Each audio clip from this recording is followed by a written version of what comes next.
So, Age of Empires 4 has come out, and I don't really know how to go about doing a review for this video, but what I will just start off with saying is that I got it on Friday and I didn't stop playing it the whole weekend. Personally, I never really played any of the old Age of Empire games, so when I came into this, it was a completely new thing for me. But what I do have a background in is Starcraft, especially in the casting scene and the competitive scene. So in terms of RTS, there was a bar that this certainly had to jump over. Now, it hasn't literally jumped over how good StarCraft 2 was, but what it did do is take an idea, build its own set of bars, and has made something quite unique. Now the game isn't perfect and there are things that I would love to see put into the game, and I'm going to do a bigger video on that because I feel it's a too large a discussion for this one. So as you can guess, I will be balancing a lot of this around my experiences of StarCraft 2. So starting off, the whole UI screen before you even get into the games is simple. It gives you enough information that you need to get around and set up, whether you want to play AI, you want to do the single player campaign, or you want to go ahead and do multiplayer.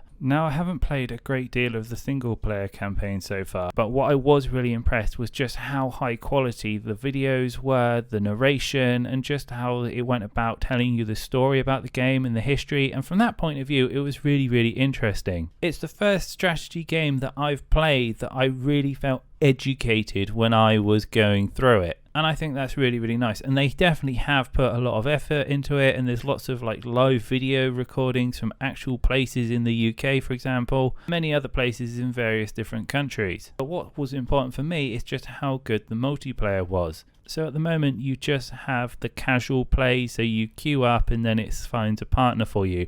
I believe there is an MMR system underneath it, so you don't need to be worried about getting stomped by really good players. And for the most part, I've been playing people who are roughly on my ability. And that was really important for me, because one of the things about going into a game, be it you're a first time player or a veteran, you always want it to be on that curve, because there's nothing more rejecting than just getting absolutely crashed in a game and feeling like you're not given a chance to learn or experience the fun and just go through the ropes of getting used to the game. So the first difference that really threw me was the fact that there are 8 civilizations versus StarCraft, which had 3 unique races. But the way they've gone about it, I think is pretty cool, because each of the civilizations, they come with their own unique units, giving them a nice unique feel, and more importantly, a set of strategies that go alongside that, so the gameplay between one race isn't a direct copy of another. And this flows into the economy as well, because the way that you get the resources to build your units is slightly different between all the different civilizations. So it looks like they've taken a lot of lessons from their previous endeavors and also other RTSs out there on the market. They've got all the essentials that you need, for example, like buildings on hotkey buttons, also the fact that you're able to bind your army to your keys. They've also got some really good default setups as well, so you can select all your idle workers and all your army and reposition them fairly easily. And the other thing that I really liked about is the fact that you can actually do some pretty good fun micro. There's opportunities to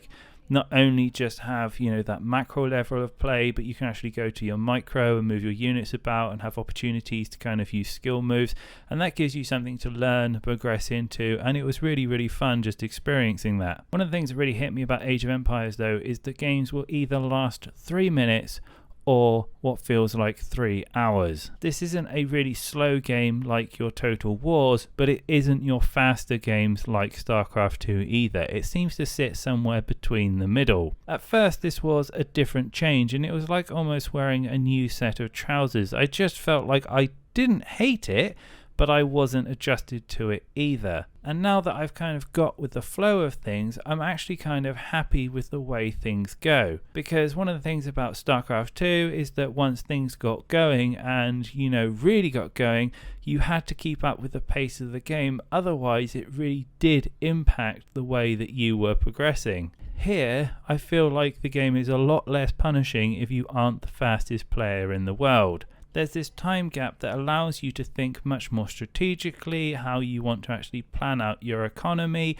The economy also isn't so tight that you have to be spending resources there on the minute directly. It doesn't quite feel like you're having to be scalpel precise. It's more like you're channeling water into the different rivers that you need at the given current time. So game mechanics aside, the big thing I want to emphasize is I'm really enjoying this at the moment, and I absolutely 100% think that you should give this a go, even if you are a new player in the RTS scene. And if you're worried about playing on your own, there is a massive 2v2, 3v3, 4v4 scene in this game, and lots of people do AI games.